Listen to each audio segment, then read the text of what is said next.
Number 3 برطانوی ہندوستان میں سیاسی بیداری زیر بحث ہے۔ عزیز طلبہ، آج ہم اپنے تاریخ کے باب نمبر 3 کے سوال نمبر 4 بر صغیر میں شروع ہونے والی تحریک خلافت کی وضاحت کریں کا جائزہ لیں گے۔ تحریک خلافت خلافت عثمانیہ مسلمانوں کی ایک بڑی سلطنت تھی۔ اس میں مکہ مکرمہ اور مدینہ منورہ جیسے مقدس مقامات بھی شامل تھے۔ اس طرح سلطان ترکی کے لیے جو خلیفہ بھی کہلاتے تھے، مسلمانوں کے دلوں میں بڑی عقیدت تھی۔ پہلی جنگ عظیم میں ترکی نے انگریزوں کے خلاف جرمنی کا ساتھ دیا۔ شریف مکہ اور دوسرے کئی مقامی خاندان انگریزوں سے مل گئے تھے۔ خطرہ تھا کہ کہیں انگریز جنگی کارروائیوں کے دوران مسلمانوں کے مقدس مقامات کی بے حرمتی نہ کریں۔ چنانچہ جنوبی ایشیا کے مسلمانوں نے انگریز حکمرانوں سے اس سلسلے میں وضاحت چاہی۔ انگریزوں نے یقین دلایا کہ مسلمانوں کے مقدس مقامات محفوظ رہیں گے، لیکن ایسا نہ ہوا۔ طلبہ، یہاں تک سوال کا جائزہ لینے کے بعد ہمیں اس بات کا علم ہوتا ہے کہ تحریک خلافت، یہ جتنا بھی ابھی ہم نے پڑھا ہے، یہ تحریک خلافت کا پس منظر ہے۔ تحریک خلافت شروع ہونے کے اسباب ہیں، اس کی وجوہات ہے کہ کیوں تحریک خلافت جو ہے وہ شروع ہوئی تھی۔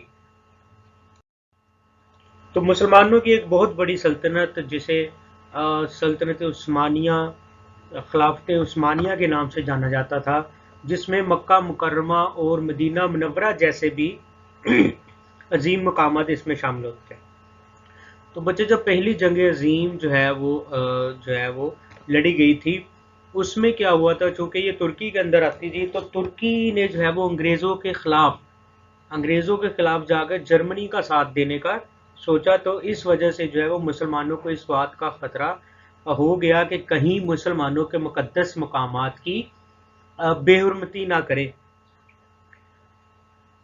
تو اسی وجہ سے جو ہے وہ ان کو جو ہے وہ انگریزوں سے بات چیت کرنا پڑی کہ ہمارے جو ہے مسلمانوں کے مقدس مقامات کی بے حرمتی نہ ہو اس جنگ میں۔ لیکن بعد میں جو ہے وہ انگریزوں نے اس بات کا یقین تو دلایا، لیکن ایسا نہ ہو سکا۔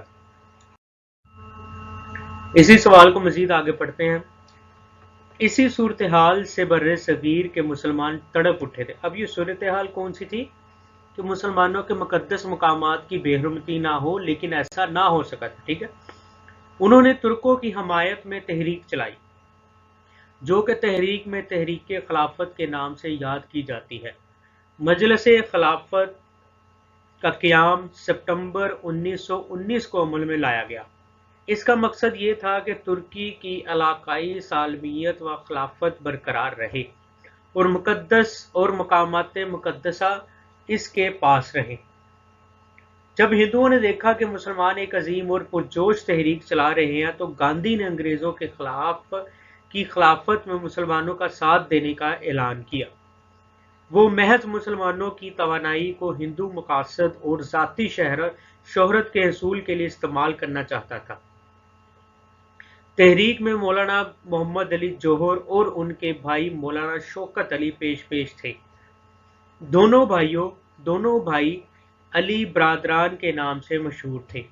مولانا ظفر علی خان نے بھی اس تحریک میں بڑھ چڑھ کر حصہ لیا۔ تحریک خلافت منظم انداز سے اپنے زوروں پر تھی کہ گاندھی نے اچانک تحریک کے خاتمے کا اعلان کر دیا۔ اس سے مسلمانوں کو دھچکا لگا۔ 1924 میں ترکی کے سربراہ کمال اتاترک نے خلیفہ کے عہدے کو ہی ختم کر دیا۔ تحریک خلافت کے دوران ہندو مسلم اتحاد بہت مثالی رہا۔ ہندو مسلم بھائی کے خوب نعرے لگے اور دونوں ایک ہی گلاس سے پانی پینے لگے، مگر اس تحریک کے خاتمے کے بعد ہندوؤں کی مسلمان دشمنی پلٹ آئی۔ جی بچے، تو اس میں ہمیں جو ہے وہ ہم نے یہ پڑھا ہے کہ کیسے تحریک خلافت کا جو ہے وہ آغاز ہوا، ٹھیک ہے۔ اس کا آغاز کیسے ہوا، اس کی بنیاد کیسے رکھی گئی کہ مسلمانوں کو خطرہ تھا کہ اس جنگ میں مسلمانوں کے مقدس مقامات کی بے حرمتی نہ ہو، جس سے انہوں نے انگریزوں سے بات چیت کی اور انگریزوں نے ان کو اس بات کا جب وہ یقین بھی دلوایا کہ ایسا نہیں ہوگا، لیکن ایسا نہ ہو سکا، ٹھیک ہے، بے حرمتی ہونے لگی، جس سے جو ہے وہ مسلمانوں کے جذبات جو ہے وہ بھڑک اٹھے اور انہوں نے جو ہے وہ اس کے خلاف ایک تحریک چلانے کا سوچا، جسے تحریک خلافت کا نام دیا گیا تھا، اور یہ تحریک 1919 کو جو ہے وہ عمل میں آئی تھی، جس کا مقصد یہی تھا کہ وہ مقدس مقامات جو مسلمانوں کے جو ہے وہ پاس رہیں گے، ٹھیک ہے۔ تو جب ہندوؤں نے دیکھا کہ مسلمان جو ہے وہ ایک عظیم اور پرجوش تحریک چلا رہے ہیں، تو انہوں نے انگریزوں کے خلاف جا کر جو ہے وہ مسلمانوں کا اس تحریک میں ساتھ دینے کا فیصلہ کیا، ٹھیک ہے۔ تو اس تحریک میں جو ہے وہ مولانا محمد علی جوہر اور ان کے بھائی مولانا شوکت علی پیش تھے، اور دونوں یہ بھائی جو ہے وہ علی برادران کے نام سے مشہور تھے، ٹھیک ہے۔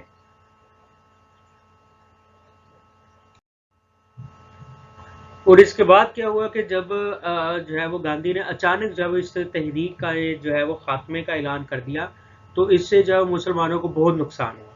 نقصان ہونے کے بعد 1924 میں جو ہے وہ اس تحریک کے جو سربراہ تھے کمال جب اتا ترک تھے، انہوں نے خلیفے کے عہدے کو ہی ختم کر دیا تھا، ٹھیک ہے۔ پھر تحریک خلافت کے دوران جو ہے وہ جتنا بھی ہندو مسلم اتحاد تھا وہ مثالی ہوتا تھا، جہاں پر ہندو مسلم کے جو ہے وہ بھائی بھائی کے نعرے لگتے تھے، وہ دونوں ایک ہی گلاس سے جو ہے وہ پانی پینے لگے تھے۔ تو اس خلافت کے خاتمے کے بعد جو ہے وہ یہ ہندو مسلم اتحاد بھی جو ہے وہ ٹوٹ گیا تھا، اور ہندوؤں کی مسلمانوں کے لیے دوبارہ جو دشمنی تھی وہ پلٹ کر سامنے آ گئی۔